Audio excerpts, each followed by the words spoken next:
Hey, how you doing? RJ. Hey guys, I wasn't sure if you could see me or not. Not gonna We lie, we it's can always see a you little now. confusing. How you doing today? Nice.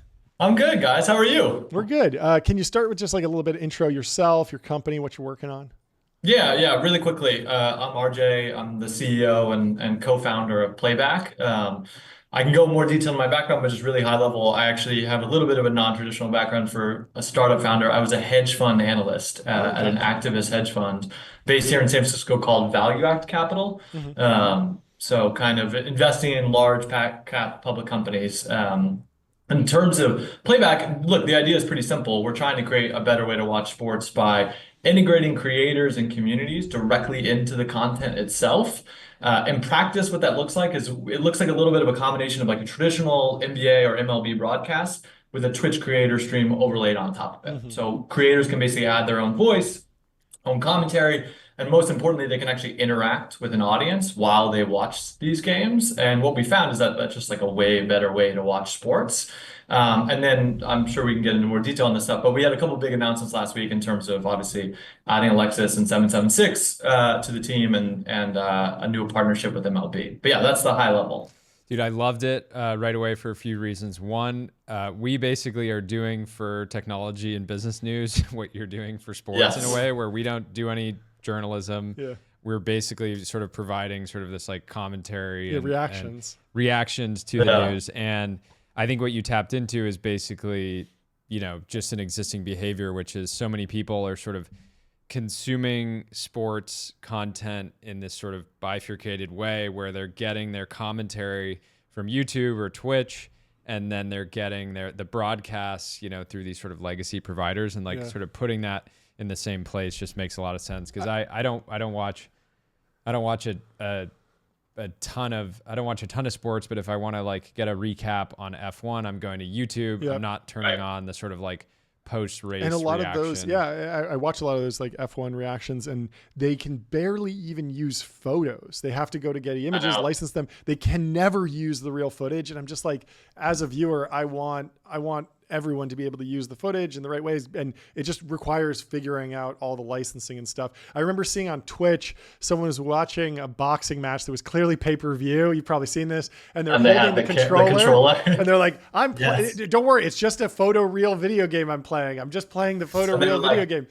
And dodging and diving too, as if they're yeah, playing. Yeah, exactly. They're like yeah. getting Oh really yeah. into it, Oh and it's yeah. like clearly they're just like pirating the pay-per-view stream for their viewers, and the viewers are just like ignoring that guy and just watching the pay-per-view stream. Talk But about how yeah, I want to know how talk you about actually how get through the that. the licensing and the rights Yeah. work for all this stuff. So just first off, totally agree with everything you guys are saying. Like Yeah, it's one of those things where to me, like one of the internal maxims we use is like, can the next Stephen A. Smith just be an independent creator on Playback? Like they that's don't need to awesome. go work for ESPN. They don't need Yep. to go work for Fox or one of the big traditional media companies. And I think the Yeah. only thing that's held back like independent sports creators is the lack of content and the lack of rights. Like it's just been too hard to do it. So one of our goals was to kind of mesh those two things together. The way we've done it is actually pretty interesting. So essentially both, this is true, and I think you guys know this, but we have partnerships now with NBA and NBA League Pass and MLB and MLB TV. And the way those partnerships actually work is MLB TV and NBA League Pass are just apps on Playback. So we kind of Mm, created this like bifurcated system where there's like an Smart. app layer where these like, content companies and streaming services can put their content, still deliver it the exact same way in a lot of ways, still get all that user data, still have the same subscriber relationship, but then we can overlay on top of it this creator experience because sort of everyone agrees that this is a good idea. It's just really hard to actually fit it into the existing rights ecosystem. And the way we've been able to do this with this app layer just makes it a lot easier. It was still a lot of work to get the partnerships over the line. Like, our Yep. MLB partnership went live on Thursday. We first agreed to that partnership in July of 2024, and had actually been negotiating it and talking about it for like 9 months prior to that. So it's still a long process, but I think the like sort of structure we've set up here is pretty scalable and it can hopefully work with anyone, basically. that's awesome. Amazing. Well, natural fit to partner with Alexis, given that he not only is a sports fan, but he's creating new leagues. Obviously, I wanted to give you an opportunity to talk about Athlos, but maybe before we get into that, I'd love to kind of get your take on it, Alexis, and what kind of got you over the line to partner up in a big way. Dude, I had a tweet from 6 years ago ranting about it only being a matter of time for someone to build the product, because there is a lot of product that gets done. So the syncing and everything works well, and the partnerships. And it took a minute, but thankfully RJ and the team did it. And the only reason this one was an easy one to spot even 6 years ago is I think for anyone who spent time in gaming, we watched the ascent of Twitch. Shout out to Justin and Yep. Emmett, who found that one of the most popular things people would want to watch people watch was video games, Yep. esports, whether it was competitive or not. And what are games other than, whether it's sporting events or League of Legends? It's abstracted away. It's the same damn thing. But what gets you in the way is the rights deal. And that was obviously not going to be solved easily. But I first got into sports. It was actually one of my first investments after leaving Reddit in 2020 and splitting Initialized up was launching Angel City FC, now the most valuable women's soccer team in the world, or sorry, women's professional team in the world. But what I found getting into sports was here was this world, especially in the emerging side, where folks didn't really have any of the media dollars at stake, so they could move a lot faster with innovation because you weren't looking at billion-dollar rights deals. You could just assess from first principles, and I think that's why we've had the success we've had in emerging sports. And then what it was going to take was really seeing the uptick of this new generation of sports fan. That's the reason Angel City has been so successful. We're talking to a very different sports fan than the traditional one. It's a fan that lives here, right? That watches on their terms. It's a younger fan. And so now, thanks to the success of emerging leagues, the big four can look and say, okay, like maybe we need to reach out to fans here, and technology is the way to do it. And it just took time, but the market's ready now, and RJ delivered. Yeah, and talk about kind of with Playback, you have an opportunity to truly sort of productize sports culture in a way that I feel like Twitch early on was just very much like video game culture. Like the entire thing was built around that. How are you approaching kind of like bringing sports culture into the kind of the product layer? Yeah, it's a good question. Honestly, the easiest way we've kind of done this is I think a hallmark of sports culture is that people like to get their takes off. Like they're very interactive and active in their fandom. And it's honestly like the biggest dividing line between what a 24-year-old fan looks like versus a 48-year-old fan is like, 48-year-old fan leans back, turns on the TV and just like relaxes and probably still yells at the TV. But a 24-year-old fan actually wants to yell and be heard while they're yelling. And so one of the first tweaks we made to the product is we actually built it originally in sort of the Twitch style of like a one to many, like it's just a creator basically talking. And what we did is we switched that from a like a one to many to actually a stage concept. So creators can actually bring people from the audience up on stage to chat with them, debate with them, do whatever. And like our best users are like very frequent stage requesters or even joiners. Like they're always trying to kind of get their takes off. And I think that's kind of a microcosm for how we think about why we're focused on sports is like if we can continue to tailor it to this user and this use case, like we're gonna have a much better chance of like carving out our niche and kind of winning the use case. But yeah, there's lots of other little things, but hopefully that gives you a good, at least early signal. Yeah, do you see it, maybe it's happening today already, but do you see former pro athletes sort of like retiring in the same way they do now, saying, I'm going to start a podcast, once they're out of the league, I'm going to get on Playback and I'm going to just start being basically a super fan, providing that commentary.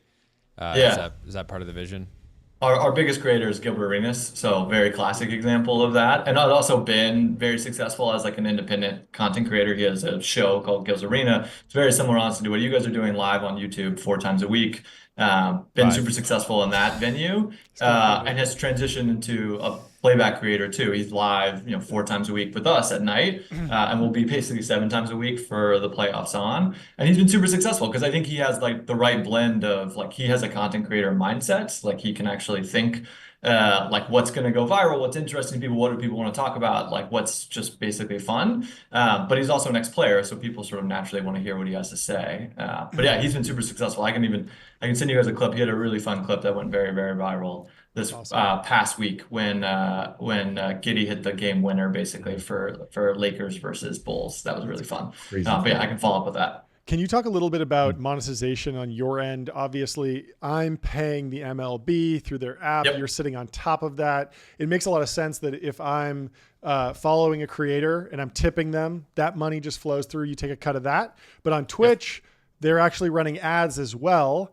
I imagine that the MLB would be pretty upset if you just start running ads on top of their ads and kind of disintermediating them there. Is there some sort of partnership? Like, you obviously as a digital platform have even more information. You can target better. Right. There's a lot of different things. How are you thinking about monetization over the long term? Yeah, so short term, it's just focused on the creator monetization that you referenced. Like, Sure. I think we have a long runway and we have great investors to kind of build to the long term. But yeah, near term, it's all about basically these independent sports creators. Can we actually help them build a business? So obviously tipping is one category, but even just room subscriptions is what we call them, like the ability to offer an actual subscription to their audience for either like limited interactivity or even like premium streams. That's the primary focus right now. Long term, though, I think there's sort of two options. One is like there is already a proven model around like advertising sponsorships in partnership with the leagues, right? So the leagues do have these partnerships with Amazon and YouTube and other like obviously fully scaled platforms to deliver ads for them, and then a healthy cut goes to the partner basically. Sure. So that's one category. The other category is like I kind of think once we're big enough, there's going to be a really big opportunity for what we call like platform revenue, which is basically like some percent of the subscribers we drive, obviously, to these partners. We should earn a percent of that. But also there's going to be new services that we can kind of offer. So the two obvious ones that come to mind are e-commerce and sports betting, right? Yeah, like being able to bet from within this experience, being able to buy a ticket from within this experience, like all of these are going to be sort of like high quality opportunities. And we expect to both enable that and make money from that, if that makes sense. Yeah, for me, it's kind of silly right now that you have a creator who's providing reactions and commentary to sports on one platform and saying, use my code and go to Prize Picks or go to, Underdog or Joey and Jake's, platform, like Better. Like it's very silly that these are just happening in one place where a sports fan wants to like post up. They're just like fully immersed in the game, the commentary, and whatever sort of activity they're doing on top of that. So I mean, makes maybe a lot of merge sense. in a social network and an LLM foundation model company as well. Yeah. Just merge it all. Yeah. LBO, a big Quarter foundation trillion. model. I see a $250 billion opportunity valuation up. here. Yeah. Let's throw it all together. You got last question? We got a minute left. Alexis, tell us. I wanted the update on Athlos since it sounded like there was some stuff going on over the weekend. Yeah, the greatest show in track. We started this women's track league last year. 3 million people tuned in for it. It was the biggest purse in the history of the sport, fastest ladies in the world, and it was a blast. We're doing it again October 10th in New York. And of course, we're going to be streaming it on Playback. Yeah, I was going to say, are you going to be providing commentary? You don't want to hear my commentary, but there is, to your point though, right? This is why I love the idea of building in this case, building a brand new league, but even in emerging sports is you can re-underwrite everything from first principles, right? We can say, because we don't have $1 billion streaming deal, media deal yet, we can say, okay, what's the best thing for fans? And what's wild is there is a long, long, long tail of creators who love this sport or are even just mildly curious about this sport who are going to be able to bring their audience to watch it. Yeah. And I really believe if you haven't watched John Boy, like I'm not an MLB guy, I'm not a baseball guy, but I fell in love with this sport through this random creator, happens to be not a Knicks fan, a Yankees fan. Nobody's perfect, but he's a big Yankees fan and does these voiceovers of baseball that delight even a non-fan. Like it's just so engaging. And to me, that is the future of sports. And it just seems kind of silly that we've had all this talent emerge from streamers talking about video games, but we've never seen the new John Madden or the next Pat McAfee, and it's going to happen here imminently in these next years. Love it, guys. Thank you for jumping on. Very excited. I'm going to hit the size gong for you, and we look forward to tuning into some playbacks in the near future, and hope you guys crush the rest of your Monday. Yeah, good luck. Awesome. Talk to you soon. Thank you guys. Thank Thanks a lot. Cheers.